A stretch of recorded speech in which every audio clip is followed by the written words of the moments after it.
오늘은 우리 주님 예수 그리스도의 고난을 묵상하는 사순절 세 번째 주일을 맞아 2000년 전 갈릴리 언덕 위 십자가에 달린 우평 강도에게 임했던 놀라운 구원에 관한 말씀을 여러분과 함께 나누고자 합니다. 2000년 전 예루살렘 성벽을 바로 벗어나면은 사람의 해골 모양의 언덕이 있었습니다. 그래서 그 언덕을 해골같이 생겼다고 해서 아람어로 골고다라고 불렀습니다. 그 골고다 언덕에 세 개의 십자가가 서 있었습니다. 그 세 개의 십자가 중앙에는 예수님이 달렸고, 예수님의 좌우편 십자가에는 흉악한 강도 둘이 달렸습니다.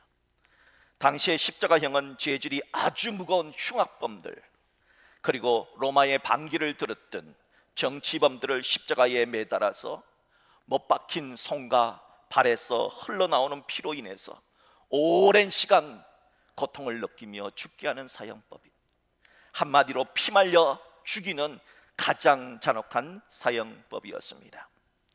이 끔찍한 세 개의 십자가에 달린 예수님과 두 강도는 십자가에 달려서 그 시간이 얼마 되지 않았지만은 이 마지막 이 땅에서의 시간을 어떻게 보내셨는가? 먼저 예수님께서는 십자가에 달린 그 시간을, 그 짧은 시간을 기도하는데, 용서하는데, 사랑하는데, 구원하는데 사용을 하셨습니다. 예수님께서 십자가에서는 모두 7마디의 말씀을 하셨습니다. 이것을 가상칠언이다, 그렇게 부릅니다. 예수님의 가상칠언, 과연 십자가에서 어떤 말씀을 하시며 그 시간을 보내셨는가 한번 살펴보겠습니다. 예수님의 가상 1언은, 첫 번째 하신 말씀은 아버지여 저희를 사하여 주옵소서, 자기의 하는 것을 알지 못함이니이다 하고 용서하시는 일에 시간을 사용하셨습니다. 예수님의 가상 2언은 내가 진실로 내게 이르노니 오늘 내가 나와 함께 나굴에 있으리라 하며 오늘 우평강도에게 이 말씀을 사용하심으로 구원하는데 그 시간을 보내셨습니다. 예수님의 가상 3언은 여자여 보소서 아들이니이다. 여기에 여자는 어머니를 말합니다. 어머니 보십시오, 어머니 보십시오, 아들입니다 하면서 마지막 효를 다하는데 시간을 사용하셨습니다. 예수님의 가상 4언은 엘라이 엘라이 라마 사박다니, 나의 하나님 나의 하나님 어찌하여 나를 버리십니까 하면서 인간의 모든 죄를 대신 지시고 죽어서 지옥까지 내려가야 하는 그 고통을 주님께서 받으시는 이야기를 말하고 있습니다.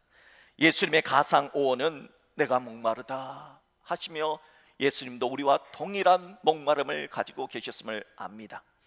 예수님의 가상 6언은 다 이루었다. 예수님이 이 세상에 오신 목적을 다 이루었다. 예수님은 죽으러 오셨거든요. 예수님께서 피 흘려 죽으심으로 우리들이, 그 예수 그리스도를 믿는 사람들이 죄를 씻음받고 천국에 갈 수 있는 그 길을 열어주시기 위해서 십자가에 못 박혀 돌아가셨거든요. 그 사명을, 그 미션을 다 이루었다 하셨습니다. 그리고 마지막 예수님의 가상 7언은 아버지여 내 영혼을 아버지 손에 부탁하나이다 하며 하나님께로 돌아가셨습니다. 예수님이 십자가에서 그 마지막 시간을 이렇게 기도하고 용서하고 구원하는 데 사용했다면 강도들은 십자가에 달려서 그 마지막 시간을 어떻게 보냈을까요? 마태복음 27장 44절을 보면 강도들이 십자가에서 무엇을 했는가 기록을 해 놓았어요. 보십시오. 함께 십자가에 못 박힌 강도들도 이와 같이 욕하더라. 욕하는데 시간을 사용했다는 겁니다.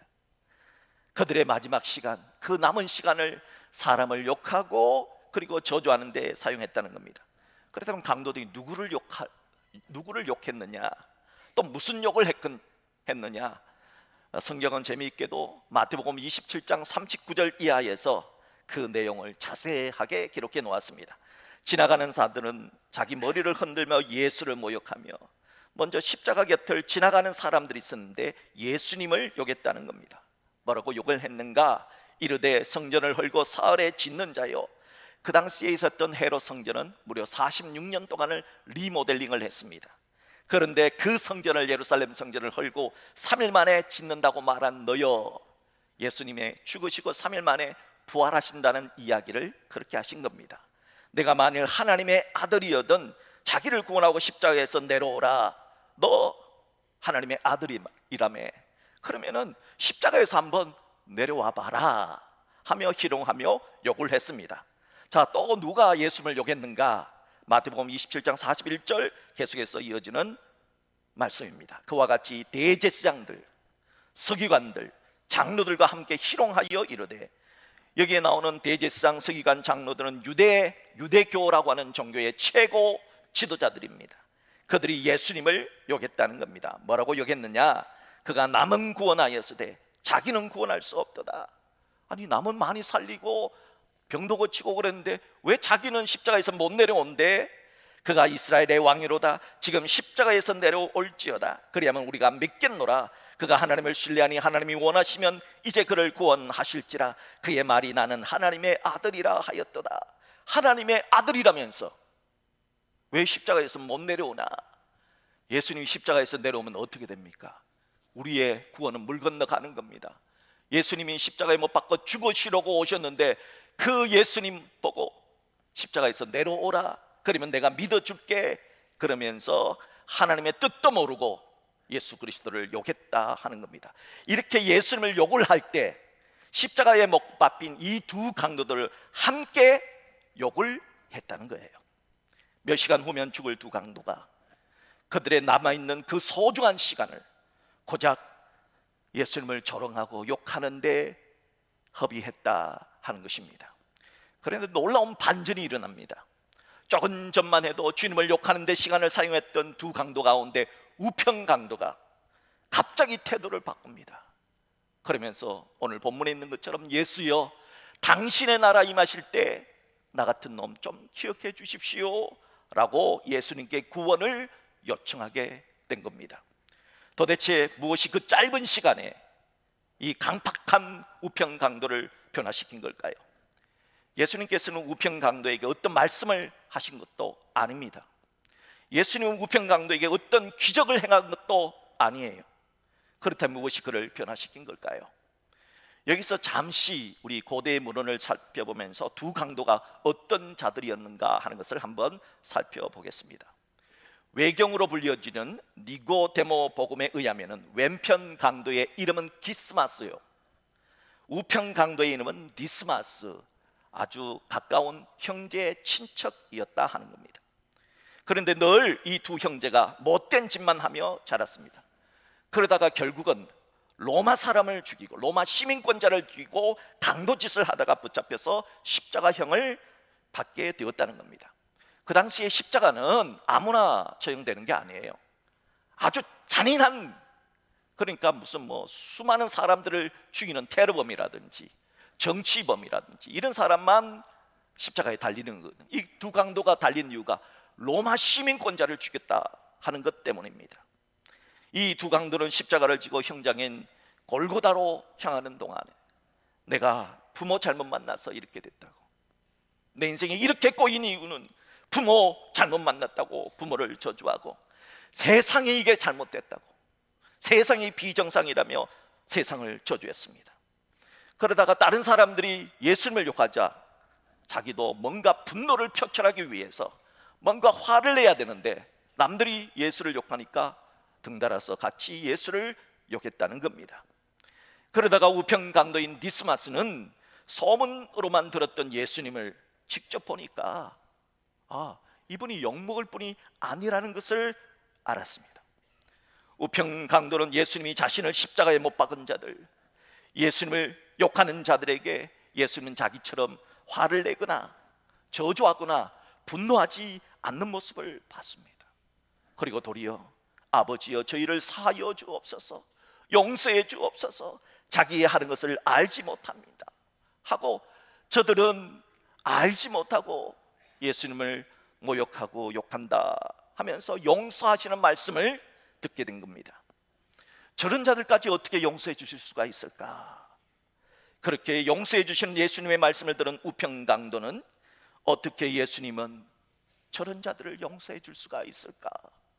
나 같으면 저런 놈들은 그냥 저주하고 때려 죽이도 시원치 않을 텐데 예수님 소문대로 하나님의 아들이 맞는 것 같아. 그 순간, 그렇게 느끼는 순간 머리부터 발끝까지 온몸에 전율이 일어났습니다. 엄청난 두려움이 몰려왔습니다. 저분이 만약 하나님이라면은, 예수님이 만약 하나님이라면은 나는 이렇게 하면 안 되지. 그래서 즉시 예수님께 죄를 고백하고, 예수여, 당신의 나라 임하실 때 나를 기억해 주셔서 구원을 요청해 줌으로써 예수님의 은혜로 천국에 가게 되었다 합니다. 그래서 과거의 헬라 교부들, 교회의 큰 어르신들, 교부들과 라틴 교부들, 지금은 교황이라는 말을 쓰지만은 교황 이전에는 교부라고 불렀어요. 이 헬라와 라틴의 교부들은 우평강도인 디스마스를 착한 도적이다, 복음을 믿은 도적이다, 그렇게 불렀으며, 로마 캐톨릭 교회는 지금도 이 우평강도를 거룩한 도적으로 부르고 있습니다.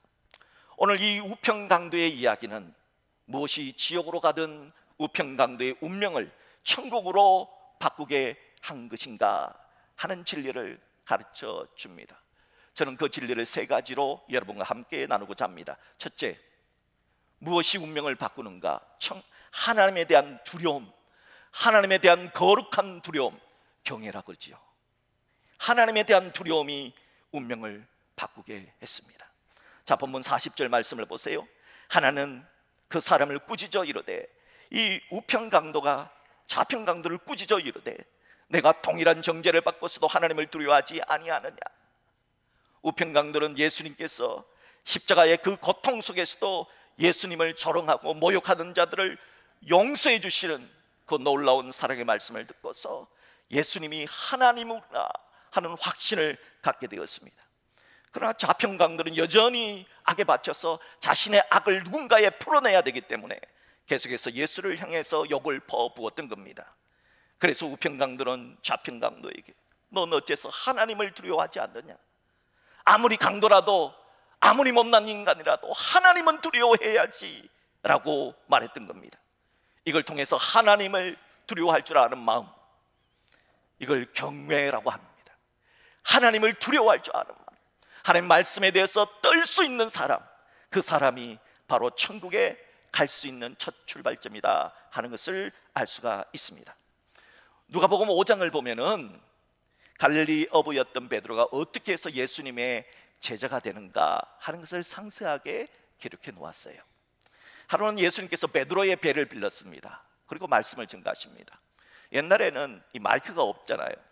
그러면 많은 사람들에게 복음을 전하기 위해서는 어떻게 하셨을까? 예수님은 갈릴리 바다에서 이렇게 불어오는 바람을 이용하셔서 베드로의 배 위에 앉아서 이렇게 언덕에 사람들이 쭉 앉아 있으면 그 사람들에게 말씀을 전하면은, 이 말씀을 쫙 전하면은 뒤에서 바람이 불어서 그걸 쭉 해서 많은 사람들에게 그렇게 효과적으로 전할 수 있는 그 방법을, 자연을 이용하셔서, 자연 마이크죠. 그래서 이 말씀을 사용하셨습니다. 자, 그렇게 이제 말씀을 전하고 난 다음에 예수님이 배를 빌렸으니까 렌트비를 줘야 될 거 아닙니까? 배 빌린 값을 줘야 될 거 아닙니까? 근데 예수님 돈이 없잖아요. 그래서 베드로에게 삭슬 주기 위해서 선물을 주십니다. 베드로에게, 얘야, 저 깊은 곳에 가서 그물을 한번 던져봐라. 그러면은 엄청나게 많은 고기를 잡을 수 있을 거야. 그 당시 예수님은 굉장히 많은 사람들이 존경하는 라바이, 굉장한 선생님이었습니다. 선생님이 말씀하시는데 안 들을 수 없잖아요. 그래서 깊은 곳에 가서 그물을 던졌습니다. 던져봐도 뭐 없겠지, 속으로 그렇게 생각했겠죠. 그런데 딱 던졌는데 그물에 찢어지는 정말 어마어마한 만선의 축복을 받게 됩니다. 그때 베드로가 두려웠답니다. 나는 지난밤 밤을 새워서 고기를 잡았는데 한 마리도 잡지 못했는데 도대체 예수님은 누구길래 예수님이 말씀하시니 그 멀리 나가 있던 수많은 고기들이, 물고기들이 다 내 그물 속으로 들어올 수가 있었을까? 도대체 예수님은 누구실까? 예수님은 하나님이시구나 하는 그 느낌을 가지고 머리부터 발끝까지 전율을 느끼며 두려워 떨었습니다. 그래서 그는 즉시 예수님 앞에 무릎을 꿇고 주여 나를 떠나소서 나는 죄인이로소이다 고백했던 겁니다. 예수님은 이런 하나님에 대한 두려움을 가진 베드로, 하나님의 말씀에 대해서 두려워 떠는 베드로를 향하여 너는 사람 낚는 제자가 되리라 하면서 제자로 삼아 주신 겁니다. 그렇습니다. 우리들의 생사복을 주관하시는 하나님, 그 하나님에 대한 두려움을 가지는 것, 그것이 바로 우리를 천국으로 인도하는 첫걸음이 되게 하는 것입니다. 오늘날 이 세상에도 과거 2000년 전 예수님 좌우에 달렸던 강도처럼, 우평강도처럼 하나님을 두려워하는 사람들과 또한 좌평강도처럼 하나님을 전혀 두려워하지 않는 사람들이 함께 살아가고 있습니다. 그러나 오늘의 이야기는 하나님을 두려워했던 우평강도의 끝이 무엇이었냐? 천국이지 않느냐? 반면에 하나님을 두려워하지 않았던 좌평강도의 끝이 무엇이냐? 슬픈 지옥이지 않았냐? 하는 것을 가르쳐 줍니다. 이 우평강도의 진리를 기억하십시오. 그리고 나는 우평강도처럼 하나님에 대한 두려움이 있는가 하는 이 엄숙한 질문에 여러분 마음 깊이 주님 저도 하나님을 두려워합니다 하는 그런 거룩한 두려움을 가질 수 있기를 주님의 이름으로 축복합니다. 둘째로 무엇이 우리의 운명을 바꾸느냐? 죄에 대한 회개가 우평강도의 운명을 바꾸게 했다는 겁니다. 하나님에 대한 두려움을 가지면 반드시 자기 자신을 되돌아보게 만듭니다. 우평강도는 자신을 되돌아봤습니다. 모든 것이 다 죄밖에 보이지 않았습니다. 자신은 죄인이었음을 압니다. 분명 본문 41절 말씀을 합독할까요? 같이 합독합니다. 우리가 행한 일에 상당한 보응을 받는 것이니 이에 당연하거니와 이 사람이 행한 것은 옳지 않은 것이 없느니라. 우평강도는 자신이 십자가형을 받는 것이 당연하다고 생각했습니다. 예수님은 죄가 없으신 하나님이다 하며 우평강도는 자신의 죄인됨을 고백하며 회개했던 겁니다. 그러나 좌평강도는 보십시오. 끝까지 자신의 죄인됨을 고백하지도 회개하지도 않습니다. 이렇게 천국의 출발은 회개 없이는 불가합니다. 인류 최초의 살인자 카인을 아시지요? 카인은 동생 아벨을 죽인 후 괴로워했습니다. 하지만 괴로움은 회개가 아닙니다. 결국 카인은 내가 아우를 지키는 자입니까? 하면서 하나님께 대들다가 자신의 죄인됨을 고백하지도 회개하지도 않았습니다. 자신의 사위였던 다윗을 죽이려 했던 사울왕 역시 마음에 큰 번민이 있었습니다. 여러분, 큰 번민은 회개가 아닙니다. 그래서 사울왕은 자신의 죄인됨을 고백하지 않고 오히려 엔돌의 무당을 찾아갑니다. 무당 찾아가서 오히려 죄를 범하며 이것으로 인해서 전쟁터에서 슬피 울고 죽게 되는 운명이 되는 것입니다. 우리가 잘 아는 가룟 유다, 예수님을 돈 받고 팔아버렸던 가룟 유다, 자신이 지은 죄를 알았어요. 후회 많이 했습니다. 얼마나 후회를 했으면 자살을 했겠습니까? 하지만 후회는 회개가 아닙니다. 회개는 우평강도처럼 자신의 죄를 고백한 다음에 그의 삶의 패턴을 180도 완전히 돌리는 겁니다. 생각을 바꿔버리는 겁니다. 예수님은 나의 구주요 나의 주님이다 고백하는 것이지, 가룟 유다처럼 목매어 죽는다고 끝나는 것이 아닙니다. 그래서 철학자 케르케고르는 말하기를 죄를 짓는 것이 죄가 아니고 죄를 회개하지 못하는 것이 죄다 했던 겁니다. 바라기는 지금도 예수님과 함께 천국에 있게 되는 우평강도를 한번 상상해 보세요. 그리고 우평강도처럼 우리들도 우리의 죄를 고백하는 사람, 후회가 아니라 번민이 아니라 한숨이 아니라 회개의 삶을 살아내는 우리 모두가 될 수 있기를 주님의 이름으로 축복합니다. 셋째로 무엇이 우리의 운명을 바꿉니까? 예수님에 대한 분명한 신앙 고백이 우평강도의 운명을 바꾼다는 겁니다. 본문 42절을 보세요. 우편강도는 예수여 당신의 나라 임하실 때에 나를 기억하소서 하고 고백합니다. 이 42절 말씀을 우리 개신교와 가톨릭이 함께 번역을 했던 공동 번역판에는 이렇게 번역을 했습니다. 예수님께서 왕이 되어 오실 때에 저를 꼭 기억하여 주십시오 하고 간청하였다. 우편강도는 예수님을 이 세상에 다시 오셔서 알곡과 가라지를 나누실 심판하실 최후의 심판주로 심판할 왕으로 고백했던 겁니다. 우편강도의 이 고백은 예수님이 기적을 행하실 때, 병자를 고칠 때 했던 고백이 아닙니다. 우편강도의 이 고백은 지금 가시면류관을 쓰시고 얼굴에 피가 흘러내리고 있는 처참하신 예수님께 고백한 겁니다. 우편강도의 이 고백은 지금 손과 발에 대못을 박혀 피를 흘리고 이제 곧 운명하실 예수님께 고백하고 있는 것입니다. 우리가 아듯이 예수님은 신앙 고백을 좋아하십니다. 예수님을 향해 주는 그리스도시요 살아계신 하나님의 아들이십니다 하는 이 분명한 신앙 고백을 할 때 예수님은 기뻐했다는 것을 압니다. 그래서 베드로가 예수님께 칭찬을 받고 축복을 받았던 것 아닙니까? 우편강도 역시 예수님이 누구신가를 아주 분명하게 고백했던 겁니다. 우편강도는 40절 말씀에서 하나님을 두려워하지 아니하냐 하며 예수님을 하나님으로 고백했습니다. 41절에서는 이 사람이 행한 것은 옳지 않은 것이 없도다 하며 예수님을 의인으로, 죄가 없는 의인으로 고백했습니다. 공동번역 42절에서는 예수님께서 왕이 되어 오실 때에 저를 꼭 기억해 주십시오 라는 말을 통해서 예수님을 다시 오실 심판주 왕으로 고백했습니다.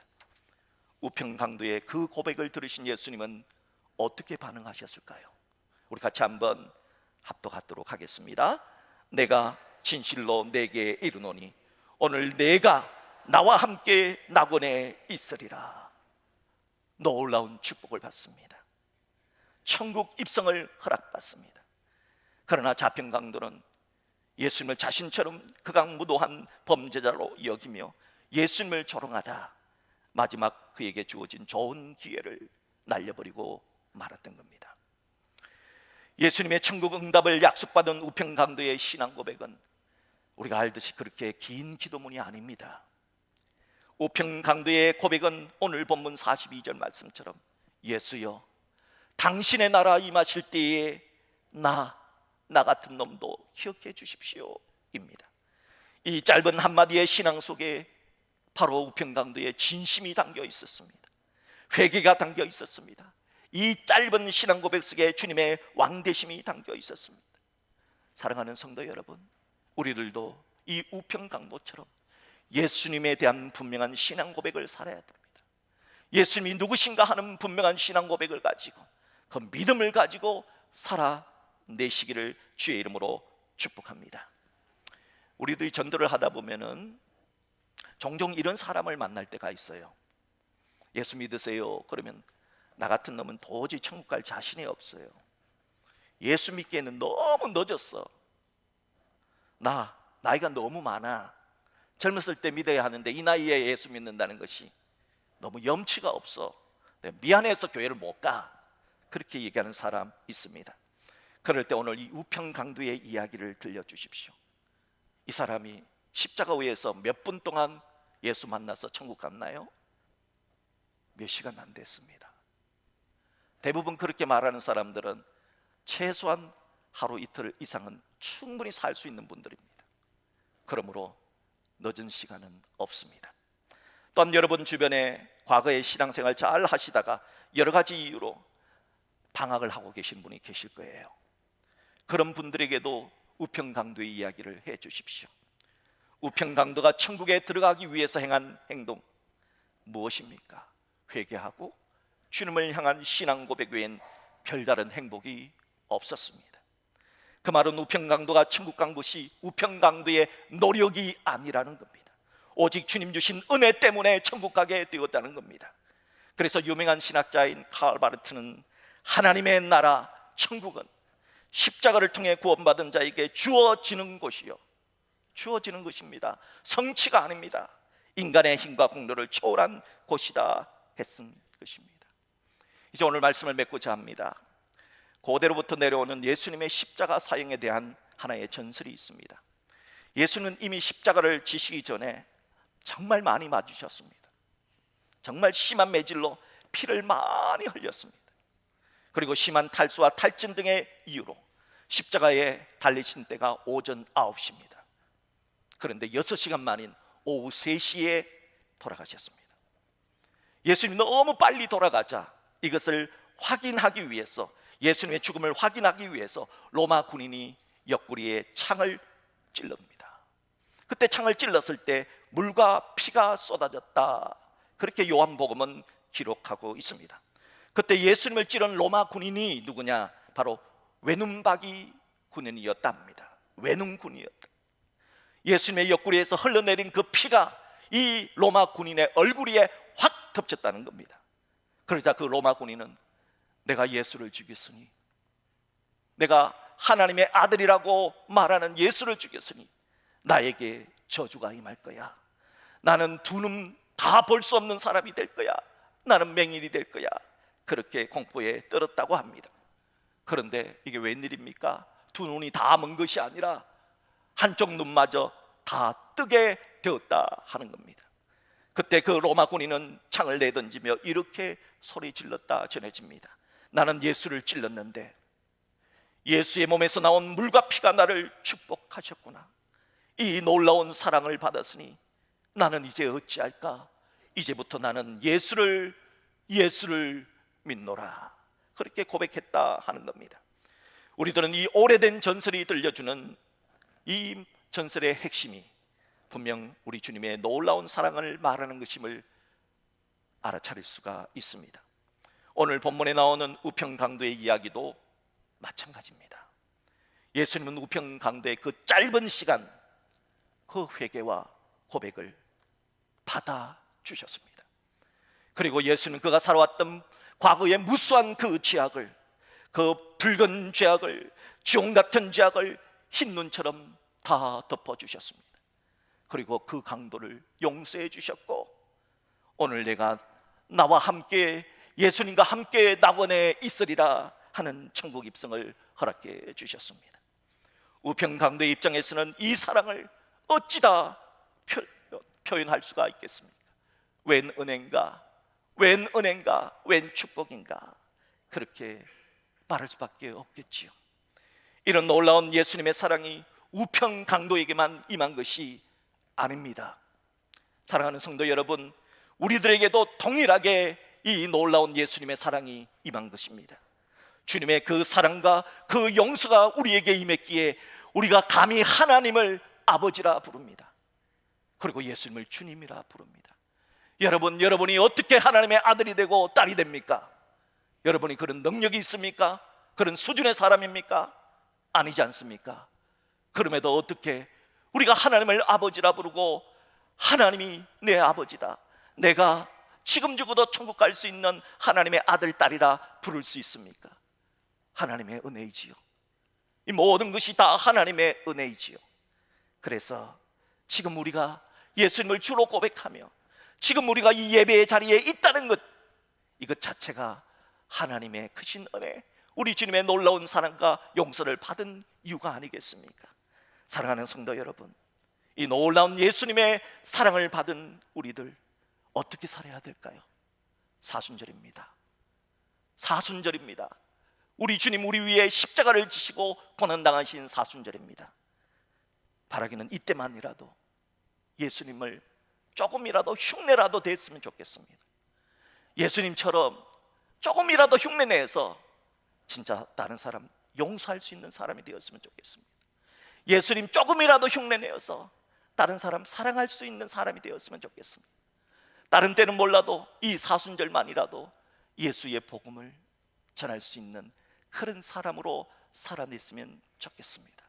이번 한 주간 예수 그리스도의 사랑을 조금이라도 흉내내는 우리 모두가 될 수 있기를 주님의 이름으로 축복합니다.